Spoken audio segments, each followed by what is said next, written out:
Oila ravnaqi faqat ayol kishiga bog'liq. Erni doim qorni to'q, uy toza va kirlar doim yuvilgan bo'lishi kerak. O'g'limga doim nonushta tayyorlab ber, lekin qandaydir sut va non emas.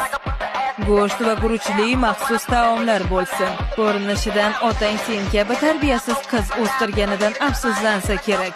Lekin o'g'lim sen kabi qizni sevib qolgan ekan, uni sababi bo'lishi mumkin. Bu to'y bo'lmaydi. Toy kampir, ko'zlaringni och. O'g'ling dunyodagi yagona erkak emas. Bu to'yni sen emas, men bekor qilyapman. Tushunarlimi? Toy! Toy, nima bo'ldi? Nima deb o'ylaganding? Seni tashlab ketyapman. Toy, aqldan ozdingmi?